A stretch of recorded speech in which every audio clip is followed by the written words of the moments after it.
to infinity and beyond. This is me. This is how I win. Were you rushing or were you dragging?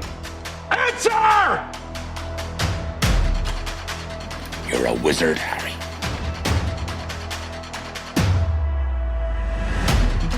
Say what again? Say what again? I dare you. No, I am your father.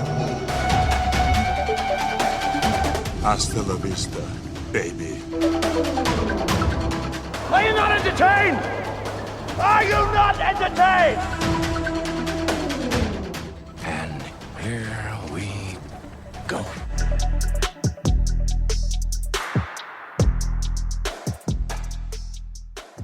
Hello, everyone. Welcome back inside the film room. Zach Goins here with Johnny Sobchak.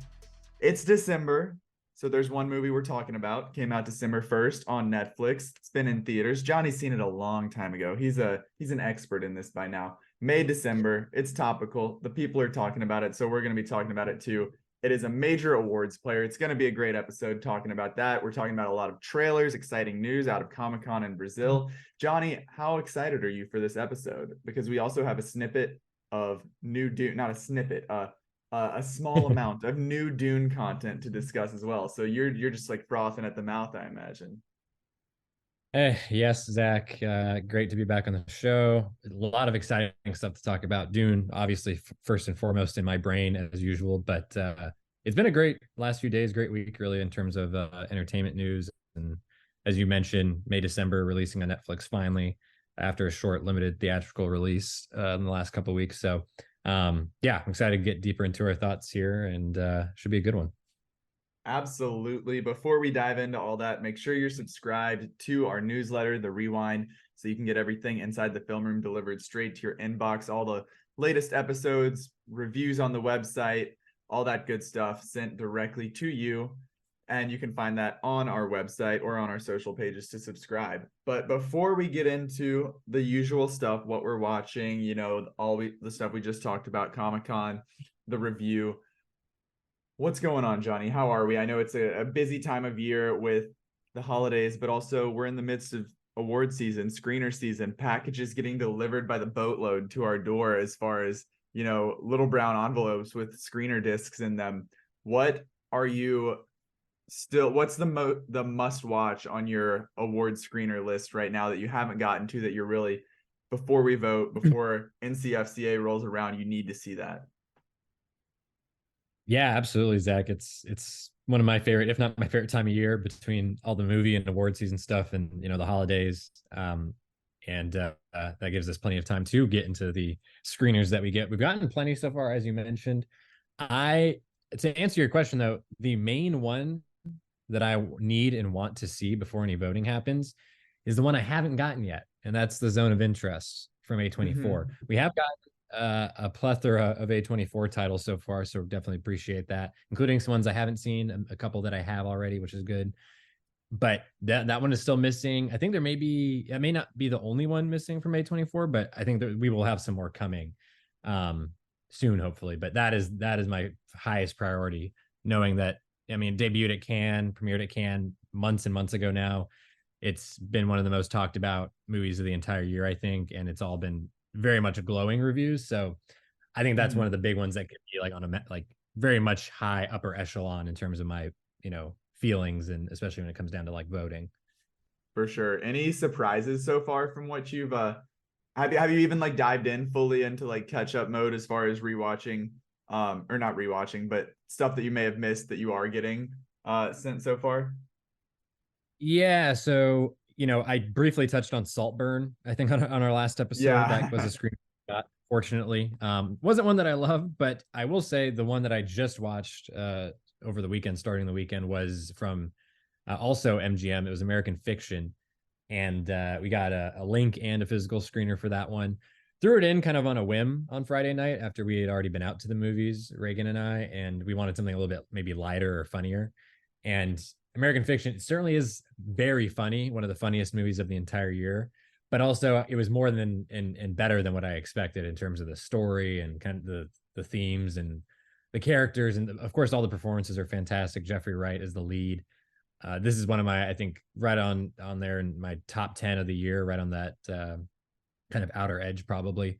But it's fantastic. It's very good. It's gotten some buzz, across the festival circuit. I believe it won at TIFF. It won the audience award this year over stuff like The Holdovers. And so I think that says, in terms of what my expectations were, they were pretty high. And I feel like it certainly met and even exceeded them in some ways. So I think if you haven't seen that one yet, I know you haven't, but anyone listening. So that's going to go on the list right now. And it's also coming out in theaters here in the next couple of weeks, mid-December. I believe it's the 15th. So if you get a chance to catch it, I think it would be, I was thinking, I couldn't remember when the release was. So when we were watching it, I was like, dang, I would really love to see this with like an audience. I feel like we missed it. But no, I think they even maybe pushed it back to give it some more word of mouth and buzz from critics and whatnot. So I'll definitely be rallying around that one. Haven't talked about it on Twitter just yet, but I'll definitely be pushing that. And I've already penciled it in for some of the categories that we'll be voting on. So yeah, definitely recommend that. That's really the extent of what I've dove into so far. Mm-hmm. A lot of ones I'm still looking forward to that we've already received in the mail, including Ferrari, How to Blow Up a Pipeline, from Neon. Yeah. Priscilla from A24. So there's definitely some that I'm very excited about, but just got to make sure I carve out that time here in the next couple of weeks. Yeah, I think as far as my list, I'm looking at the number one must watch. I never was able to see Past Lives when it came out in theaters, and obviously like everybody's talked about how great that movie is. It's gotten a lot of buzz. So I think that that's one that will be I think it's one that I'll like a lot. So I'm excited to watch that. We've got, like you said, that A24 haul of different screeners. So that'll be like tonight or tomorrow, like for next one that I'm watching. But you also mentioned the Neon book, and going through that was sort of like, okay, I want to watch this. I want to watch this. I need to watch this. Like all of them. I don't think I had seen any of those movies just throughout the year. So I'm very excited to dive into those and go through. I want to see Anatomy of a Fall. I want to see Ferrari. And I started off with the first one in that book being Infinity Pool. And I was obsessed. I thought it was so good. That's my surprise so far. Because like that came out back in March, January. Maybe it was January. Wow. It was to start the year. Was aware of it then, but never watched it. I hadn't seen Possessor. That's the other Brandon Cronenberg, right? That he did for Neon. Yes. So I hadn't seen Possessor. Didn't really know what to expect going in, other than I'd seen basically the photo of Mia Goth and Alexander Skarsgård where he's on the leash from their press tour. But just kind of threw it in. Knew that you guys had talked about how gnarly it was, and it absolutely lived up to the hype. It was so fun, so twisted, and just like a very, like, I know Jake had mentioned that it's very much like Eat the Rich commentary that actually like works, rather than some other stuff that's too over the top and on the nose. I liked it. I didn't know what to expect, but was really blown away by that. So that was a solid like 4-star late entry in the rankings for me this year. I think that's like right outside of it's either like 10 or 11, somewhere like that on my list so far.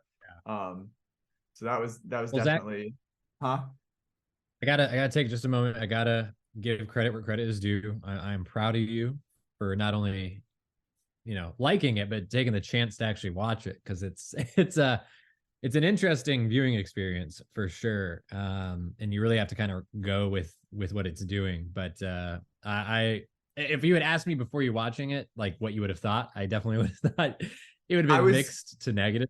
So yeah, I was sort of skeptical going in because of like, I didn't know if it was going to be like a little too far for me or too much, but like too out there. But I feel like it had like a very good balance of like direct like narrative plot, but also like the sort of like existential artsy, like the stuff that sometimes doesn't, surrealism almost, it like doesn't really work with me as much. So I thought it like married those two concepts together really well. And and Mia Goth is insane. Alexander Skarsgård is great. But that made me even more excited for Maxine. Obviously after X and Pearl, to then get another dose of her for whenever that's coming. But so that was my big surprise so far. Like I said, I've got Past Lives that I still want to get into. You mentioned Priscilla, I still need to see that. Ferrari, Anatomy of a Fall. Now I definitely have American Fiction on the list. So a lot of good stuff to keep me busy, but I've been very busy on the movie front as well as we shift over into what we're watching. Same old on TV, the same ones that I've been talking about the last couple of weeks. I've not caught up with The Curse yet from this most recent episode. I know you're very hyped up about that. But for me on the movie front, I already mentioned Infinity Pool. Watched Rosemary's Baby. The 4K recently came out for that. So got to check that out, and it was interesting because the reason I really wanted to see it is because I read a book recently that was like, I'd never seen this. Obviously, it's like a legendary movie, a classic, and I read like a suspense thriller book recently, and on the front cover, it was like the best urban paranoia since Rosemary's Baby, and I was like, well, now I really need to watch that movie.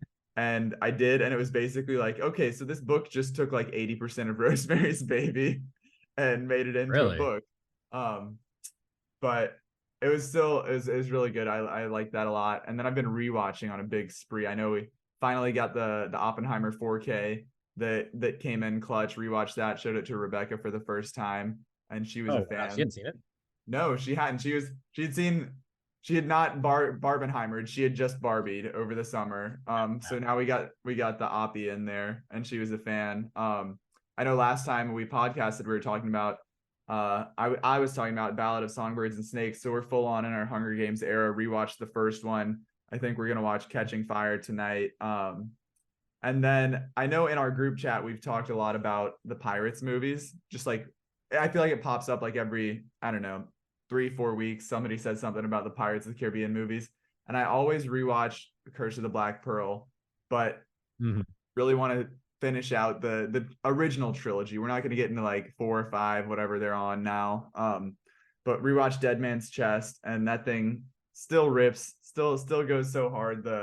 The Cannibal Island scenes with the little like skull cages or bone cages, and that big set piece, the different Kraken attacks, the epic wheel, the the wheel at the end where they're rolling through the jungle. It's just it's so good. And to like see those big budget blockbusters that are like actually feel so epic and stuff.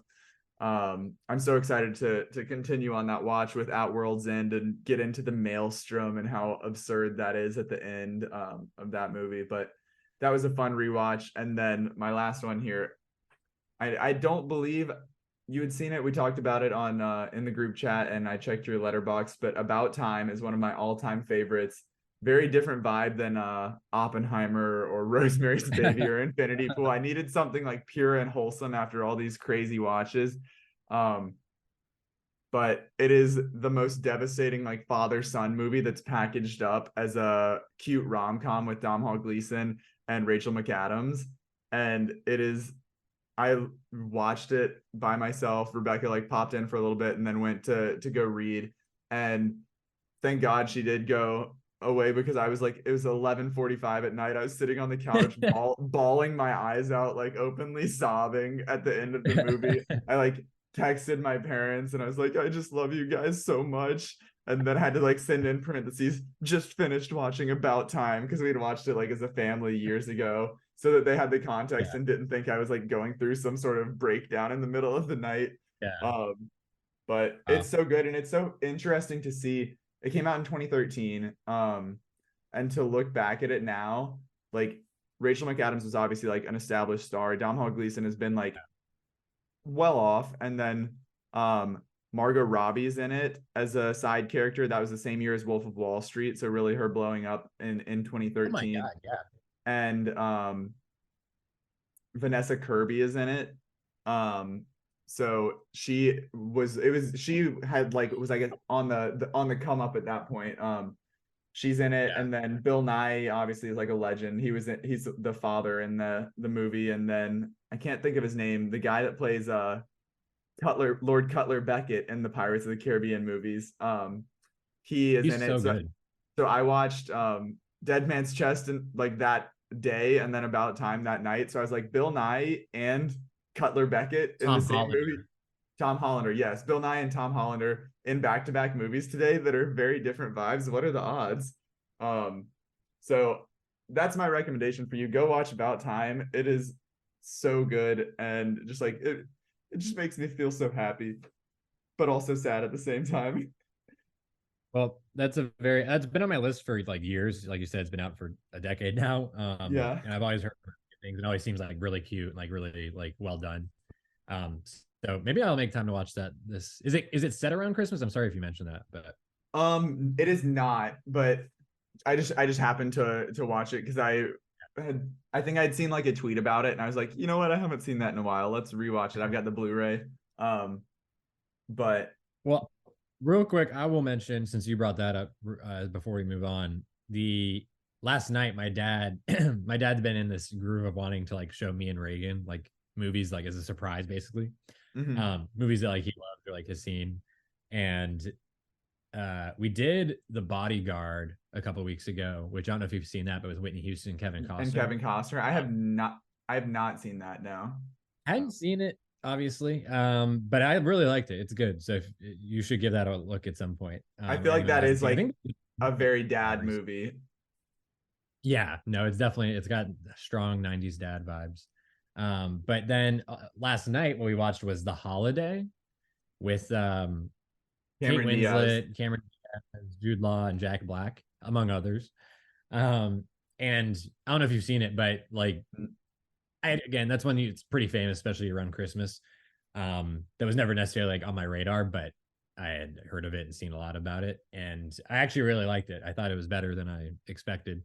And like beyond like the weird kind of like swapping lives element, like there's some other like interesting bits in terms of like supporting characters and whatnot, and like the overall like story. So I really liked it. I thought it was really cute and funny, and it also there's some more emotional moments I thought that were weaved in there pretty well. So I think you would like it, at least. Or if anyone's looking for like a feel good kind of Christmas, I'm a sucker for like a feel good Christmas rom-com. Like, sign me up. Yeah, I think you would definitely dig it. But yeah, that's what I got into. And then, like you said, in terms of TV, just for me, The Curse, For All Mankind. I'm caught up on both of those, 4 episodes each so far, I believe, for these new seasons. And Curse episode 3 was absolutely incredible, just as good as episode 2, if not better. I think episode 4 might be like the weakest so far potentially, but I still thought it was really good. It was a little bit more like meandering in terms of it, more so than even the others in terms of like the story, I guess. But yeah, some interesting things popping up that they had me like more like interested, I guess, even at the end, or like kind of like a cliffhanger. Talk to me about Godzilla. I have not seen it yet. Oh, man.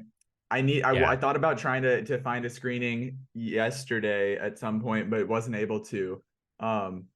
But I guess first question, I could probably look this up, but maybe you can just tell me off the top of your head.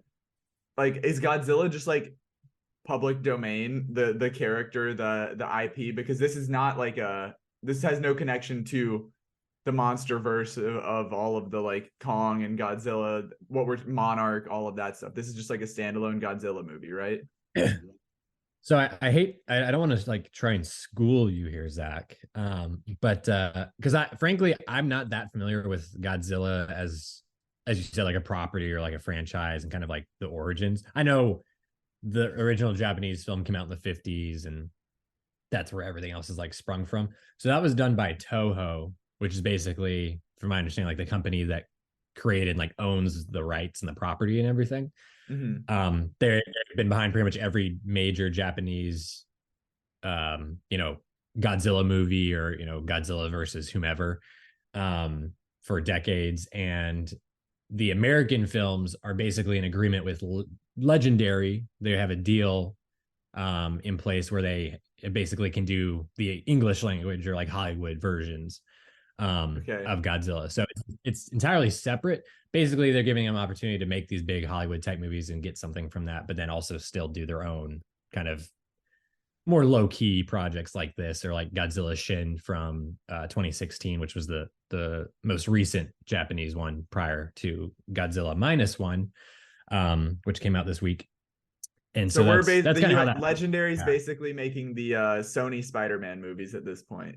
That's a really apt comparison, I think. And yeah, they are basically, they are not like, I guess the word I'm looking for is, they're not like the spin-off or like the knockoff or like open domain.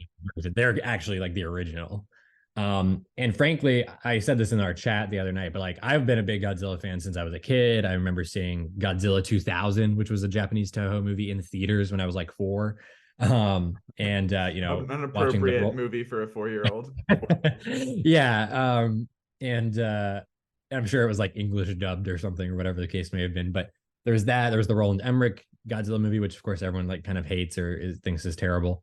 There's the 2014, which I was a fan of, you know, the English one by Legendary.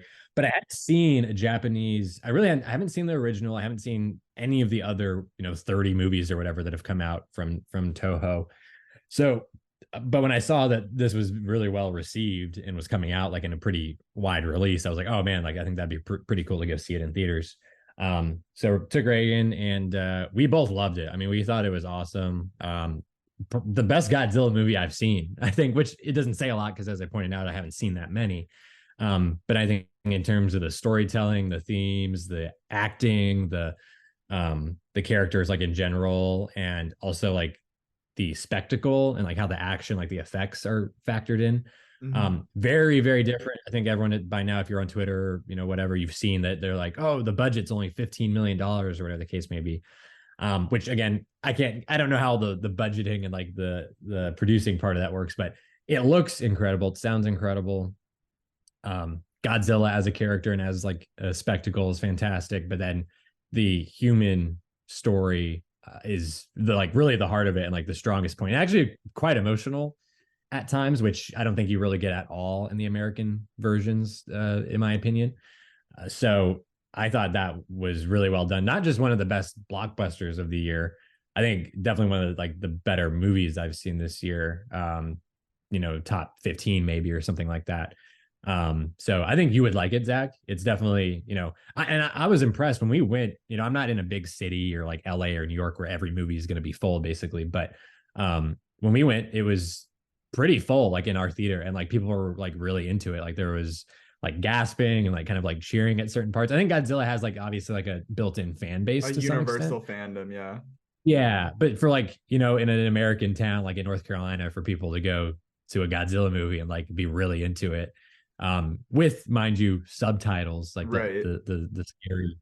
Yeah, I think that was pretty cool. Like there was applause at the end and everything. So I think the overall sentiment was very positive, and the cinema score has been very positive, and Rotten Tomatoes and everything. So hopefully it did really well at the box office this weekend, at least comparative to, you know, other non-English movies and things like that. So I think it'll do well long term, and obviously it didn't cost very much. So, and in Japan, I'm sure it makes like gangbusters, whatever that looks like. So I'm looking. I think even in Charlotte right now, I'm looking at the different theaters, and they're probably all like 50 to 60% full. For the showings today on like a Sunday afternoon, Sunday evening. So yeah, maybe I'll be. I think you would definitely like it. Yeah, I think if you can see it on the big screen, I think that works, because it is like, my jaw was like fully like dropped at like certain sequences, just because of how impressive they were. So I think big screen the better, but even then, if you can't, you know, at some point I would certainly recommend it, or anyone that might think that they're interested. I was like not totally sure because I just am not that familiar with the Toho movies, but you don't need any other context, I think, or any other connection. Like this is something you can watch pretty much on its own. Obviously, if you're more familiar with the character or the franchise, that helps, but I think it was very, very well done, from top to bottom. So yeah, definitely. I mean, in theaters, probably the best movie I've seen since, I don't know. I saw Anatomy of a Fall like not that long, like a month ago. So that was probably the most recent one. Love that. I will definitely be checking that out. But let's look ahead to all of the crazy stuff that's coming in 2024, because we just got a ton of trailers, a ton of news, a ton of all sorts of stuff out of Comic-Con in Brazil. So a lot of stuff to talk about. It's the first big event after the strike. You know, we've got talent, we've got cast, people there talking about these movies, showing new posters, new footage, trailers, teasers, all that good stuff. Where to start? I think there's 4 big ones from at least what we're most interested in. And I think the place to start would be with Furiosa, Johnny. I don't know if you're inclined to lead off with that one, but Mad Max is back, and I couldn't be more excited. This looks awesome. Yeah, I it's been strange because I wasn't really sure. I mean, you obviously have some sort of expectation based on Fury Road. Right. You know, I figure they're going to aim for something very similar in terms of the style and the tone and everything. And I've seen, you know, Mad Max, The Road Warrior, you know, the second film. I haven't seen Thunderdome or the original Mad Max, but I really like Road Warrior, and of course, I think Fury Road is arguably the greatest action movie ever made. Definitely my favorite, I would say. So high expectations, but you got to try and keep them in check. But I thought the trailer was very well done. I thought it was just kind of like what I wanted to see. Didn't seem like it gave too much away, but you get a good, you know, idea of what the characters are gonna be like. And for me, I know people are obsessed with the visuals and like the action obviously is, you know, you have a high expectation for that.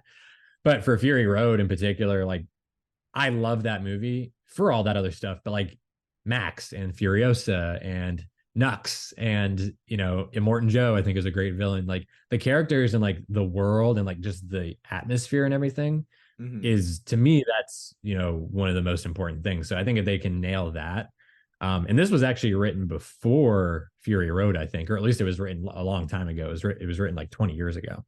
And it has, you know, obviously strong connections to Fury Road in terms of the story. So I think that I see no reason why it shouldn't be close, or at least, you know, a good companion piece. I'm not expecting it to be on Fury Road's level or, you know, better, obviously, but Right. I think it could be a great movie, and I think it looks like a great movie. I know there's been some critiquing online, and I put my own thoughts out there, you know, not defending it necessarily, but just like giving my own like take on it. And I just think that some of the critiques are a little ridiculous, and like it is, you know, still a ways out, and just I think people have to like keep certain expectations in check, if nothing else. But I don't know. You seem to like it. I haven't heard you talk too much about it so far, so I'm curious to hear where you land on that.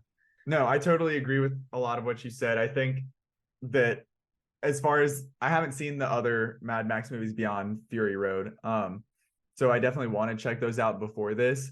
But this looks like very much in the same vein of like the action, the set pieces, the camera style, all that stuff looks very similar to Mad Max, or to Fury Road. So I'm hoping that it can, like you said, probably not like exceed that, but at least live up to some of those expectations of what we got in that masterpiece. But no, I think the Anya Taylor-Joy as a young Furiosa is like extremely enticing there. And then I thought Chris Hemsworth looked super I didn't really know what to expect from him, because we're so used to seeing him like as Thor, as this like charming blonde god, and to see him like looking sort of grungy as this with like a silly mustache on. And I don't know, it seemed very, I'm excited to see what he can do outside of the MCU in this role.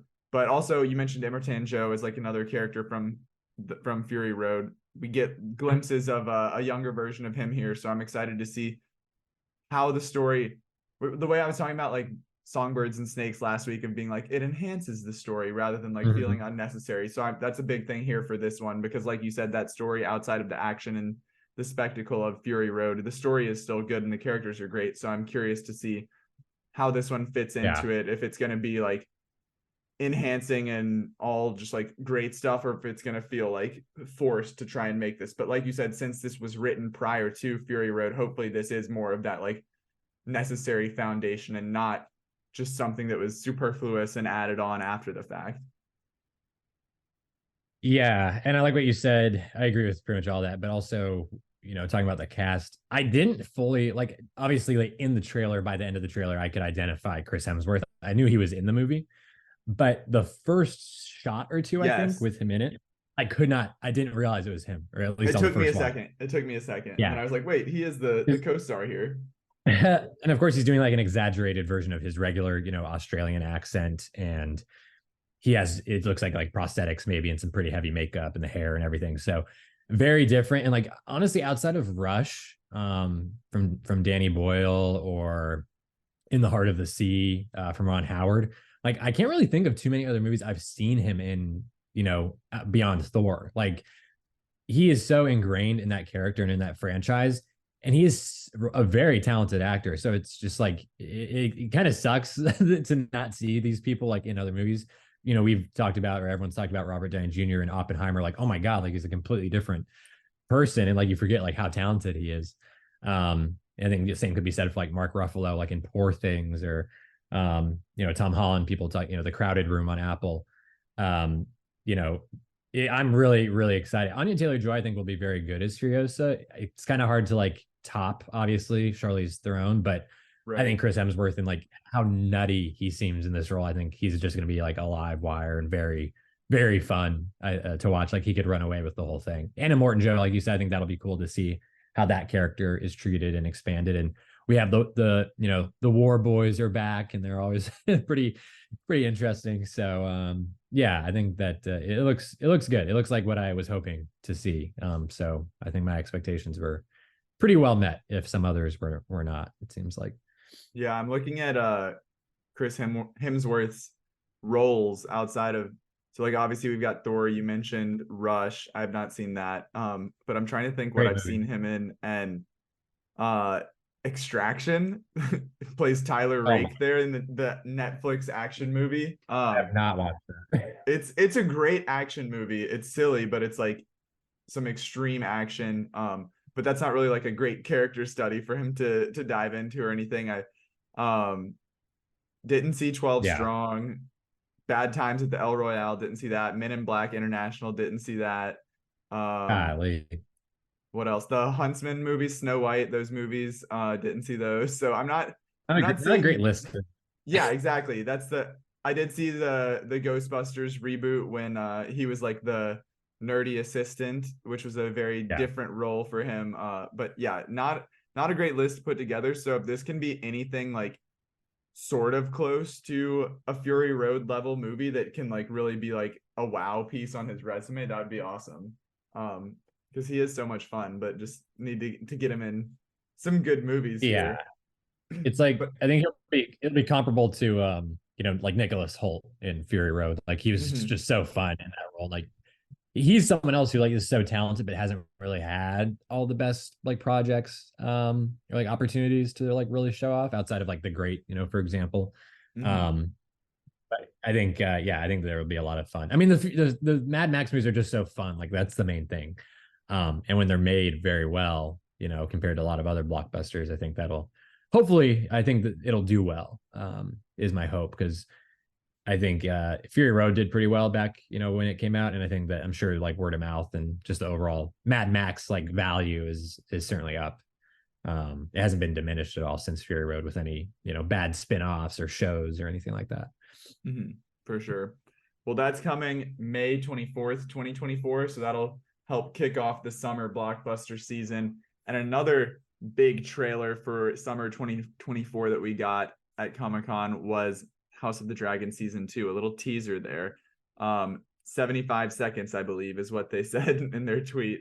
But man, I'm so ready to get back to Westeros. I know this is one that was able to continue being filmed and worked on during the strikes, but it seems like this has just been it has been a long time, but it wasn't like delayed because of any of that. It's just been taking the time to get this thing put together, because it's no small task. So having in the span between season 1 and season 2, having read and finished the Fire and Blood book, I'm very excited to get back into Westeros with Team Black, pledging my sword to Rhaenyra, and to just take down the Greens. And this looks, we've got dragons, we got the final shot of Vhagar. Just really want to, I hate Vhagar. I'm still upset about Lucerys's death. Devastating stuff. I'm not emotionally prepared for the fallout of that, because shit's about to get wild. But what were the thoughts here on this little teaser? Yeah, I mean, you're obviously more familiar with the lore and like where the story is gonna go, but I loved it. I mean, it looks really good. It looks like what you would hope to see. Pretty much met my expectations. Doesn't show a ton, which I think is nice.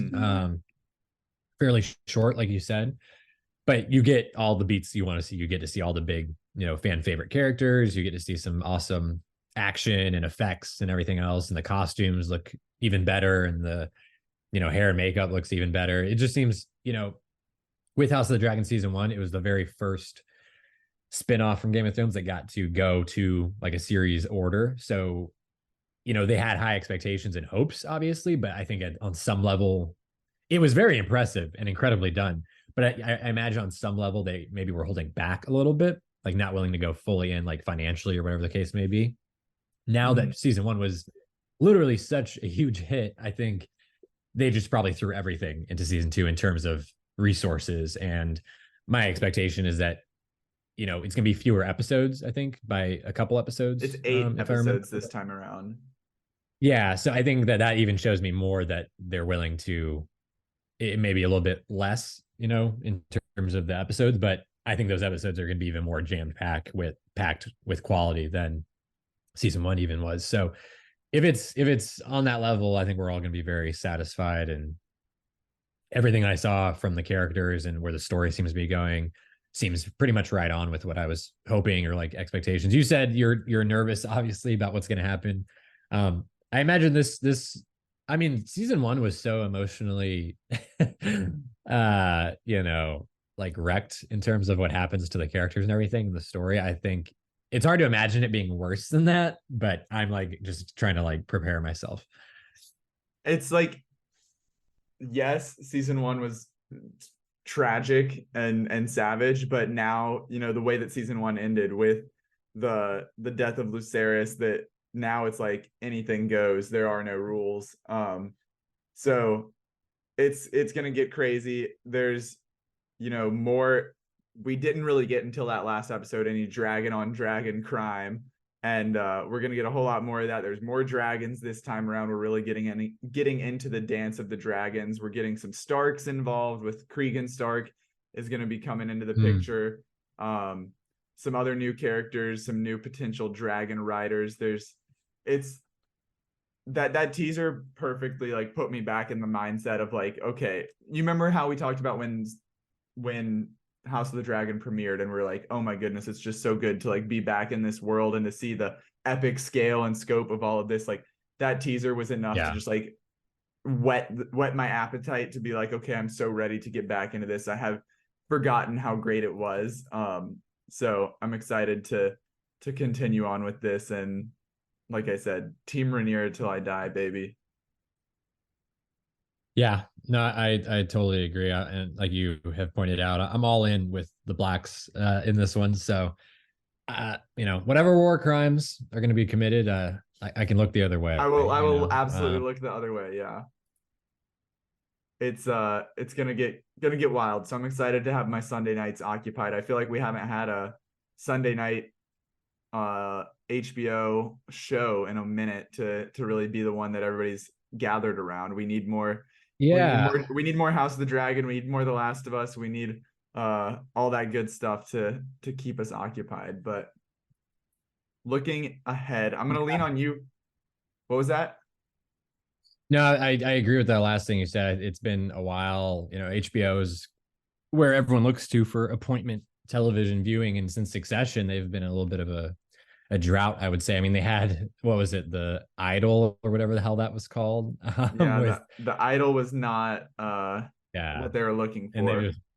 And they have not. I mean, obviously the strike, I think, has probably affected that to some degree, but I think next year will be a lot better for them, and this is obviously going to be their probably centerpiece show in terms of that. So I think that's exciting. And we got some other shows to talk about. I know you were just about to pivot and lean on me, it sounds like. I'm leaning on you.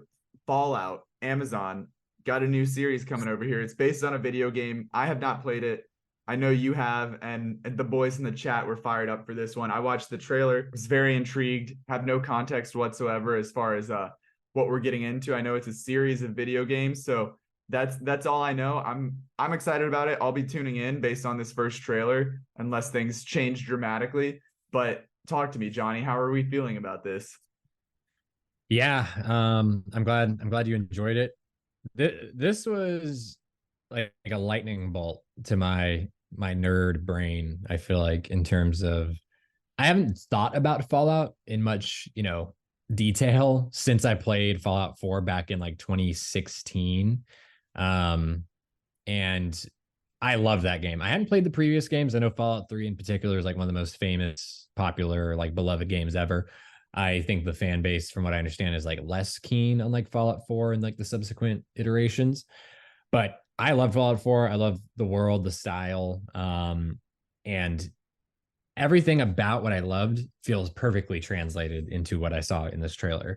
I knew that they were making this show. I knew that it was going to be one of, Amazon's next big series behind, The Boys obviously is very popular, which we'll talk about in a second, and The Rings of Power, which was less Interesting that you've got Fallout coming up, you've got The Boys, and these series that are so much smaller are the ones that are leading the way versus the billion-dollar Rings of Power. Now, I have no idea what the budget was on this show, but it looks, mind my language here, fucking expensive. Like it looks like one of the most expensive, if not the most expensive show like I've ever seen. Right up there with like the Rings of Power or Foundation on Apple or, Game of Thrones. It looks very well done, and like the scale and the scope and just these sets that you see and the effects look really good and the costumes look spot on. It all just like feels, like I said, just perfect to like what I experienced with Fallout 4. So I'm really excited. Like literally, I said this in the chat, like as the trailer ended, I was like, I really want to play Fallout 4 now. So maybe they'll do a remake or something to coincide with it. If they did a remake, like a physical drop or something, I would buy that like in a heartbeat. So I think there's been some rumors that maybe Fallout 4 or Fallout 3 getting some sort of remake for next gen or current gen consoles, I should say. So I think that would be very cool. But yeah, this looks just like a delightful, it's satirical, it's got action, it's got, some fun commentary. It's not ever too like serious or super deep, in the Fallout games. Obviously with the show may differ in some respects, but I'm excited to get back into this world and for other people to get into it. I think you like it. I think you will. I think I was kind of not hesitant I just didn't know what to expect going into this trailer, and then it starts off and it seems very like grounded, post-apocalyptic, like, but then it kind of takes that, like you said, the comedic spin. Yeah. I knew like the game was like an action shooter game, so I was waiting for like that element to come in too. Yeah. And then we start like blowing heads off. We've got like a Cyclops one-eyed guy. And I was like, okay, so there is this sort of like fantasy element to it too, almost. Yeah. And like the lighthearted nature. So it's not just like an alternative version of, The Last of Us, where it's just like all doom and gloom in the apocalypse. Definitely not. It's its own flavor. And one thing I think that makes me even more excited, especially seeing it. I knew about some of these on paper, obviously, but seeing Walton Goggins on screen as cool, or Kyle MacLachlan, making an appearance. I don't know what his role is going to be. It's an original story and original characters for the most part, from what I understand. They're not doing a direct adaptation of any of the games, which I think is probably the right way to go. But I think the cast looks promising as well, and I do like Ella Purnell, who seems, I don't know who the character is in Fallout, but like her in Yellow Jackets, she was again fighting in the apocalypse in Army of the Dead. So she just keeps finding herself in these apocalyptic scenarios, and that's owning the lane. She's really just dominating that subgenre right now. She's cornered the market on that role.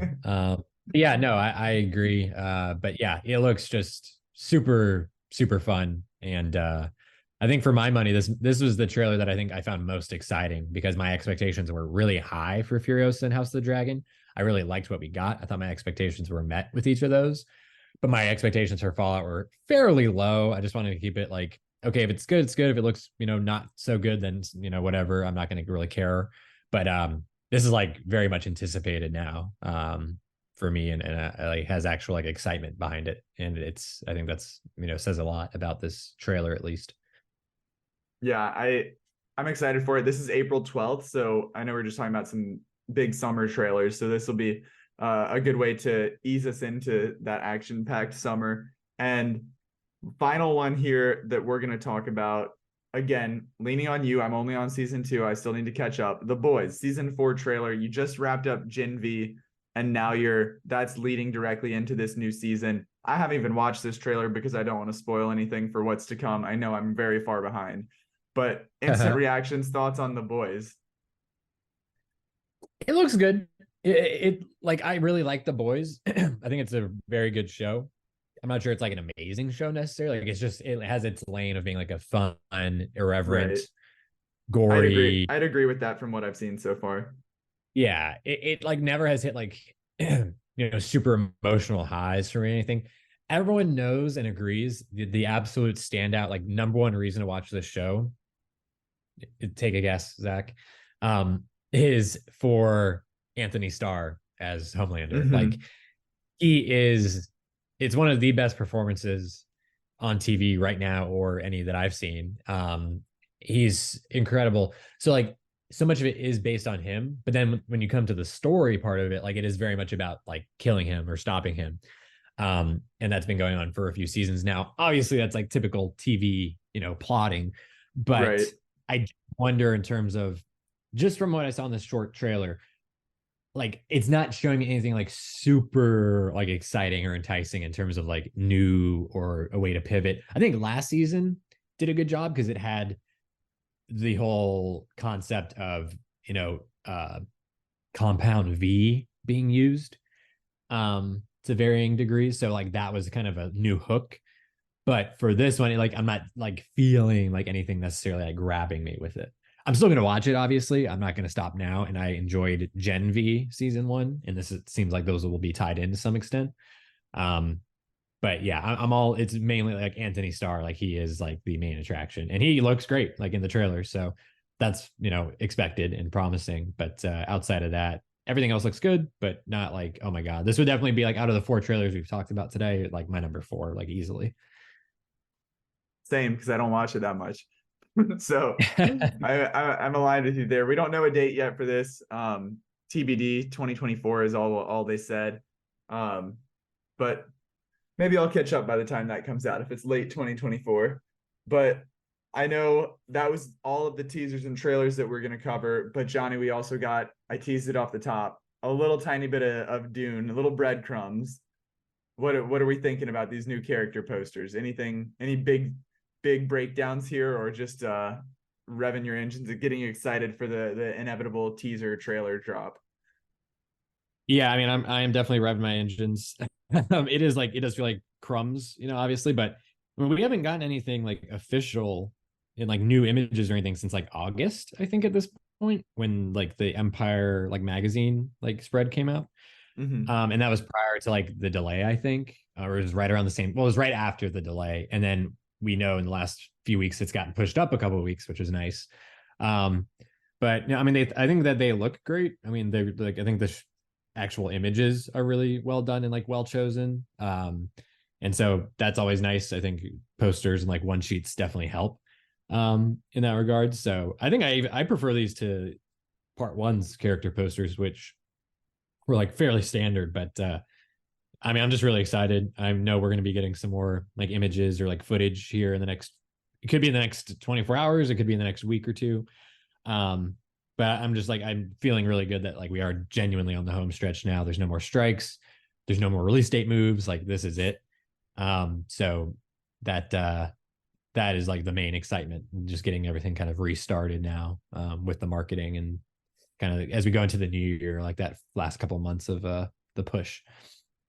Yeah, just get these folks back out there, let them do their thing, let them be ridiculously entertaining and charming in front of the media, and people like me and you will go nuts over every little scrap that we get, and that'll coast us into that March 1st release date. So it's right around the corner. It feels like I know we're going to be, analyzing every little bit that we get. But I think my favorite was the Florence Pugh, the Princess Aurelian poster, because her costume looks so intricate with the headpiece and the matching top. So I'm excited. I don't think that comes as a surprise to anyone. No, I thought that was a great one, and her and like Lady Jessica, I think, have really intricate looks, and definitely stand out. And of course, like Austin Butler. I think anything I'm seeing of Austin Butler as Fade, like I'm just like I need more. Like I want to see more. Like we haven't seen him talk, yet in the role. We've seen him in like the Gladiator arena primarily. But I'm curious, like seeing more. That's why I'm so curious about like the next trailer. Like, what are we going to get? Because we've already had 2 trailers, obviously, but we haven't had a single ounce of new footage since July, and it's December now. So, I think that's going to be pretty key. Well, there you have it. That's the latest news, the latest teasers, the latest trailers, all that good stuff. So let's shift gears here and get into review mode. Like we said off the top, we're talking May, December. It is the latest film from director Todd Haynes. It is a major awards contender, and it just hit Netflix December 1st. So I know, Johnny, you've sat with this movie for quite some time. You saw it at New York Film Festival and have been thinking about it ever since, as you mentioned last week on the podcast. Meanwhile, a lot of us are just seeing this for the first time, and again, still thinking about it since we've watched it. We've got Natalie Portman, Julianne Moore, and Charles Melton here as the main cast, and it's getting good reviews. It's got a 92% critic score, 84% audience score. I was a little lower, 78 out of 100. Johnny, how are you feeling before we get into all this? Yeah, it's a very strong movie for me. I would say like out of 100, probably right around like an 85 or so. A little bit higher than you, but I thought it was great. Like a truly like great movie. That, like I pointed out and you just mentioned, I have been thinking about it like a lot. And every time I think about like my feelings or like my like takeaways like change or morph. So I haven't seen it for the second time yet. I've been kind of waiting to hear like what more people think before I dive back in, but it's on Netflix. We have the screener as well. Netflix sent us an awesome package for that one, which we appreciate. And given that it's like one of my more like favorite movies of the year, that was pretty exciting. So, and I would also say it's nice to see that for like a movie that's this challenging in terms of the story and the themes and the characters and like even just the form of the movie. Like I think that it has a good audience score on Rotten Tomatoes, and people online seem to be digging it. I think that bodes well. And as you said earlier, like for its award prospects and everything, certainly off the top of my head, some major categories I would like to see this movie, and I'll certainly be voting for it. But we'll have that remains to be seen. Charles Melton, thankfully, has already gotten some awards and nominations. The campaign is picking up steam, my guy. Yeah. I'm in on that for sure. So yeah, I'm curious to hear more about what you thought, because we haven't talked about it too much up to this point. Yeah, well, let's lay down the groundwork here. I know you just mentioned the subject matter. So here's the plot. 20 years after their notorious tabloid romance gripped the nation, Gracie Atherton Yu and her husband Joe, 23 years her junior, brace themselves for their twins to graduate from high school when Hollywood actress Elizabeth Berry comes to spend time with the family to better understand Gracie, who she will be playing in a film. Family dynamics unravel under the pressure of the outside gaze. Joe, never having processed what happened in his youth, starts to confront the reality of life as an empty nester at 36. And as Elizabeth and Gracie study each other, the similarities and differences between the two women begin to ebb and flow. Set in the picturesque and comfortable Camden, Maine, May December is an exploration of truth, storytelling, and the difficulties or impossibility of fully understanding another person. It's probably one of the better synopsises that I've ever gotten, just copied and pasted from Rotten Tomatoes. So love that. That set the stage for us nicely. Well, I do have to knock Rotten Tomatoes real quick, because originally it was set in Maine, but it is now set in Savannah, I believe. Yeah, okay, I definitely read that, had the thought cross my mind, but just kept on reading. It's down south now, y'all. It is down south. I think that's a fitting something about that setting. The way it's used and everything, I think is kind of interesting. There's so much good, like rich stuff to mine out of this movie. But yeah, no, that's a good summary though overall. I would say. Agreed. But I think you mentioned it with Charles Melton. The biggest thing here, first and foremost, is this trio, this cast, and looking at Natalie Portman. She's playing Elizabeth Berry. She's playing the actress that's coming in to study Julianne Moore's character, to learn all about her and her life so that she can portray this character accurately, or is it to sensationalize this character? Who knows? We're different mixed messages based on the relationships and what we're looking at between the two. And then Charles Melton being the younger husband. But of those three, you've got like two icons in Natalie Portman and Julianne Moore, but then it's Charles Melton. It's just delivering this like absolute, all the performances are great, but that the Riverdale guy is the one who's out here delivering the knockout performance that's getting all the awards buzz. I, for one, am shocked. I don't know about you, but he just dominates this role and makes this movie exactly what it is. I think with this character in less capable hands, that it's a completely different movie. No, you're 100% right. I was thinking that too. I think that if he doesn't like do everything that he does in this movie so well, like it doesn't work pretty much.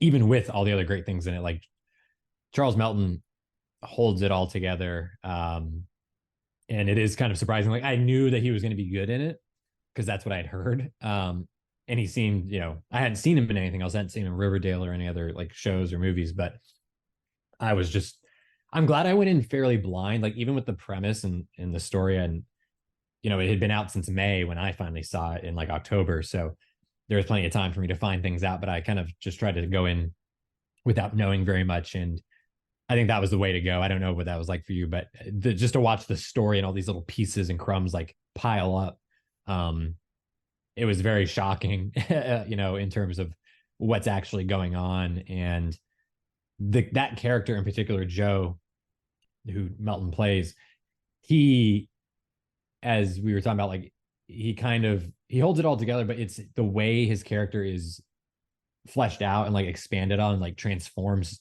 during the course of the movie, that is so good. And like again, the whole movie, like the way the movie opens up with him essentially, in terms of like the different layers. Yeah, I also went into this semi like not knowing what to expect. I feel like that's been a recent theme for me approaching these different movies. I know I was just talking about Infinity Pool earlier, but it's been very beneficial to me because I haven't been coming in with like preconceived notions or expectations, but instead just take it for what it is. And I had read a lesser description, not what we just read from the Rotten Tomatoes synopsis, so it didn't have as much details. But I was under the impression that like when I read Tabloid Romance, that like the Gracie character and Joe were also going to be like celebrities that had like some pop culture, on Celebrities are there. Yeah, for different reasons. But so I was surprised when I found out like very quickly on in this movie like what actually happened and what it is. I was like, oh, that is not what I was anticipating here. But no, I think like you said, the way that they look at this character of Joe and that he's portrayed, like I saw a tweet recently that was talking about how this performance is so like he's like this big adult man that is so mature, but also like every single thing he does is like that is like a 13-year-old in that body. That is like a child still, even though he's like this grown-up adult man.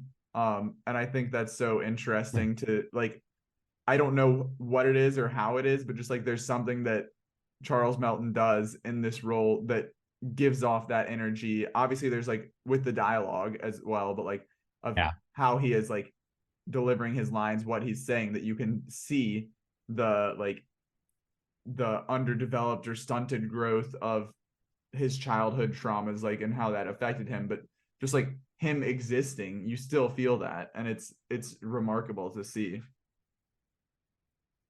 Yeah, I'm glad you said that. I think, you talked about how I saw this at New York Film Festival, and I've been talking about it and thinking about it.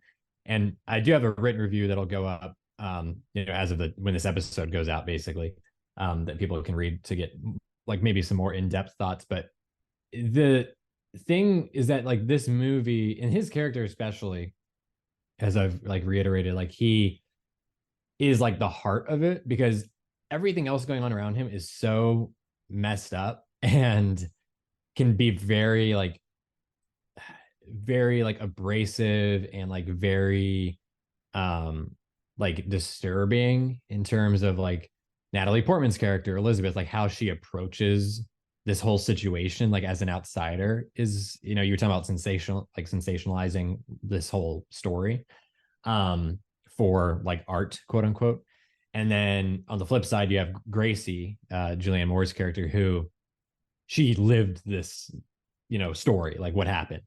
And she, to this day, still like her perspective and like how she seems to interpret or like view the world and like her own life is like shocking. And I think it's just something like the more I've like thought about it, and what you were saying about Melton's like performance, he is very physically, the way he inhabits this character and like the way he is able to translate everything going on inside him, not only currently but what's happened and like what he's been going through on the inside in his past, like since he was a kid, in his body language and the way he talks and everything else that because he's kind of kept at a distance early on in the movie.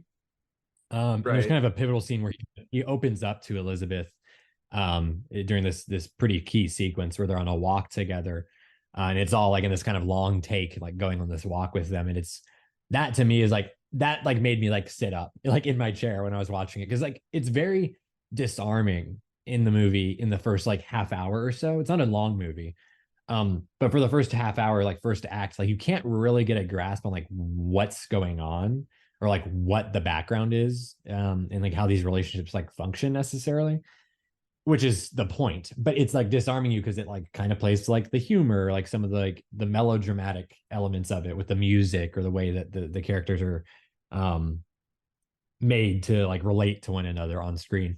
So when you get to this point where he really is like opening up and talking like at length, and where Gracie is not in the room to like see what he's going to say or like kind of maybe make some sort of judgment or like have a reaction to him, it's like it's so like enthralling, like getting to see him like open up. And then that just kind of continues and like builds and builds throughout the rest of the movie with some, I mean, every scene he's in is like so fantastic, but like there's some pretty key sequences. There's one where he's at work, he's a doctor, which is kind of incredible, but he's like in the hospital room with Elizabeth, and then he's on the roof with his son, and then he's in the bedroom with Gracie, and like there's just these like key moments that like really crystallize like who he is and like what's going to happen in his life, like even after the movie ends, basically, which is, I think that's like the most critical thing, is because you get like just this snapshot of like these people's lives at this very like critical time, without really knowing what's going to happen next, afterwards. No, absolutely. And I think you mentioned like the disarming first act, I guess, first 30 minutes. Like we obviously like get to this peak at the end, where Elizabeth and Joe have their moment together. You mentioned the talk on their walk, and then also in her hotel later. But Yeah. I think something that was like so unsettling about this, other than like the subject matter, but like it's so like there's so much like sexual tension just because of like the subject matter and what this movie is about. But it's like this weird like off-putting feel because it's about like a child that was groomed essentially, and then like you're like, this shouldn't feel sexual, this should feel gross. But then it's like throughout the whole movie there's just like so much tension to it, and it's like something is building, something's gonna happen, and then like the inevitable like seduction of Joe once again by Elizabeth this time. I was watching that. I mentioned this last week when we briefly touched on this after I'd watched it. That I was like, I knew this was gonna like I knew I wasn't crazy for like thinking this something was building up here. And then we get that, and the excellent line from Natalie Portman when she says, that's just what grown-ups do. And the delivery of that was as good as everything that Charles Melton does the entire movie as Joe.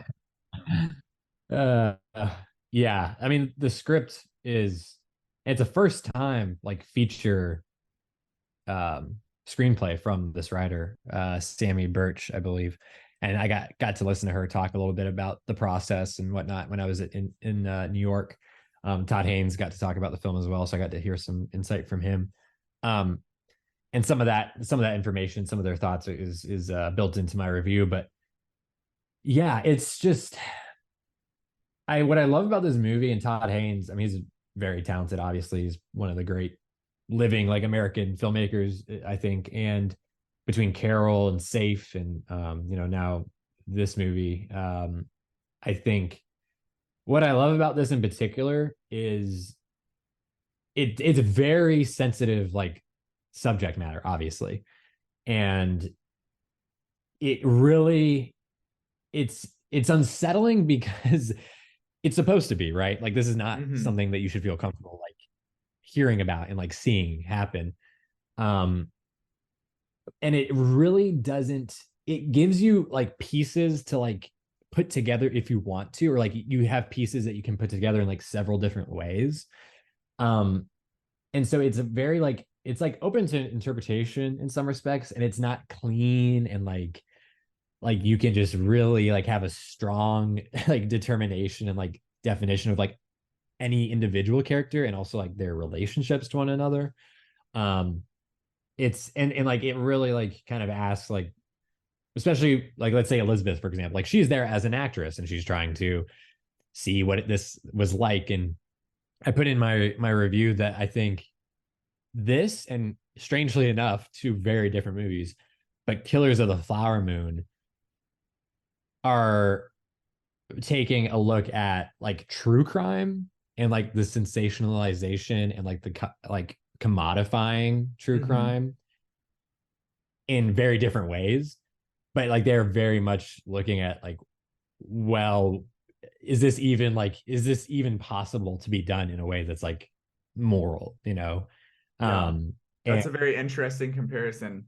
I like that. Yeah, thanks. I think it's just and they both, you know, what's interesting about these movies is they both leave off with the performance of these true crime stories, and leaving you with very maybe, you know, mixed feelings maybe, but even like very like guttural, like bad negative like feelings about it. And I think that's great. I think going back to the performances, we talked a lot about Melton, but Julianne Moore, she is also, Todd Haynes said at the screening that he said she is not a pedophile, basically. At least in like the traditional like sense, I guess is what he was getting at. Not to put like words in his mouth, but when you see the movie, like you see her and like how she is like with her kids and like in like just her social life. She has so many issues. And like you can't even like, we're not even gonna be able to like get into it all, but like she is so like damaged and wounded and like messed up in all the different ways. Like you do, at least me watching it, like you do feel for her in some respects. But you know, also at the same time, like she did like this horrible thing, at least this one horrible thing, and she's done like other things potentially. And so like, how do you reconcile that with what you see her do, and like that may be considered like good or like positive in like some like respects. And Elizabeth, you know, coming into the situation, she seems to be like this, like, you know, well-intentioned and like like respectful, like trying to get involved, but like maybe not trying to overstep until like XYZ happens, basically. Um, and it's all like, God, like what the hell do you even like like how are you even supposed to like interpret or like take away from all of that? But I think Charles Melton, going back to him, he when I said he makes the whole movie work, it's how he responds to all these different situations with these two characters in particular, and how he reacts. That I think is really like how you're supposed to feel or like read, these relationships and kind of these events that have like transpired. Um, and I think that there is like a catharsis down the stretch of the movie, where you get like a more of a feeling that isn't necessarily, like I was saying earlier, like bad or like mixed necessarily. It's like there's maybe like kind of a bittersweet feeling to it, the movie, like a melancholic kind of feeling to it, at the end especially. But yeah, it's a movie like it just really has lingered with me. And like I'm not gonna like lie and say like, oh, like I've obviously been busy and like I have been like writing it in the meantime since I've been in New York. But it's like the more I've thought about it, like the more like feelings and like thoughts that I've been able to like kind of pile in. Like I feel like my review it plays more like as like an essay in some ways. But yeah, I think I'm really looking forward to watching it again.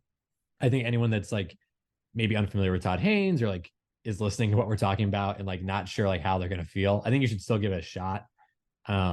Because I think everyone can take away like something different, potentially.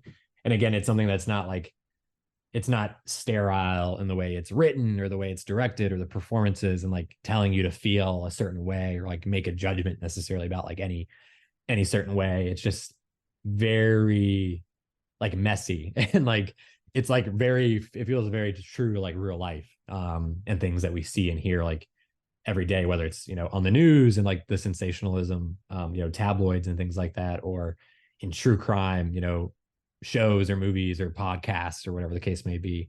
Yeah, it's one that I feel I could talk like a lot more about this movie probably, but I don't know, how do you feel about it? Is there anything from that you wanted to like add in or maybe push back on? I think you nailed it. Like it is so like you feel like it's so complicated, like the way that you feel at the end, because there is so much like grossness throughout, but also like pity and sympathy, and it's just like there's so much to feel at the end. And I think the scene, it's the going all the way back to your comparison to Killers of the Flower Moon, like the ending scene where we get this like obsessive, you talked about Natalie Portman and her like seemingly like innocent and well-intentioned approach, Yeah. and then the way that it kind of like devolves into sensationalism, and then we see her in that closing scene where it's just like so obsessive at this point, trying to shoot it David Fincher style over and over and over again. No, it's I think there's so many like mixed feelings and emotions here that is why that this is something that you've been thinking about since you saw it in October. I've been thinking about since I saw it a week ago. Man, I'm excited I have not read your review yet. I know you mentioned it. It's going to be on the website here shortly. I'm excited to dive into that. And for everybody listening, if you still want more Johnny thoughts on this movie, please check it out on the website, because this is one that requires extra thinking, extra reading, time to sit. Yeah, definitely appreciate that. And I think, just since it came out on Friday and we're recording this on Sunday, like we've seen, as we pointed out, like a lot of discourse and discussion and, for better or worse, like memes and things like that on social media, about the movie. So I think anything that, especially on Netflix and like this type of movie, like a drama, I think anything that can generate that type of thought or discussion, good, bad, or otherwise, I think is a very good thing. And I think this is one of the better Netflix movies. Probably the best Netflix movie of the year, just off the top of my head. But The Killer is also very good. But just in general, I think that they've done. So I'm very much a fan, even though it's a very, as we've kind of belabored at this point, like it leaves you with a lot of like complicated like emotions or like feelings. But yeah, I think just being able to engage with that, like talk about it like this, I think is great. So I know you didn't like it quite as much as I did, but I appreciate your discussion. Of course. Well, I think that about does it for this episode. May December review, lots of fun trailers, exciting stuff. We're in the midst of a heavy award season, so there's going to be a lot to talk about every week here. But Johnny, thank you. Excited to get that review up on the website. Go check it out if you want more info on May December, more thoughts. But for those of you out there listening, thank you so much for the support. We appreciate all of you tuning in week in and week out and supporting everything we do over here at Inside the Film Room. It means a lot to us. Yeah, absolutely. Can't agree more. Thank you again for tuning in. And it's definitely a good episode with all the news and a great new movie out. So definitely a lot more coming around as we move through screener season, award season, the end of the calendar year. So keep up with us, follow on Twitter, Instagram, like us on Facebook, and subscribe on YouTube. Those accounts can be found at Inside Film Room. And while you're at it, be sure to subscribe, rate, and review wherever you get your podcasts. We're on Apple, Spotify, Google, Amazon, iHeartRadio, YouTube, wherever you can find a podcast. We are there. And make sure you're subscribed to our newsletter as well, The Rewind. You can find that on our social pages and on our website. And be sure to come back next time. Who knows what we'll be talking about, but we'll be talking about something. Because like we said, there's a ton of movies coming out, a ton of screeners to catch up on. So it'll be a good one, and we'll see you then.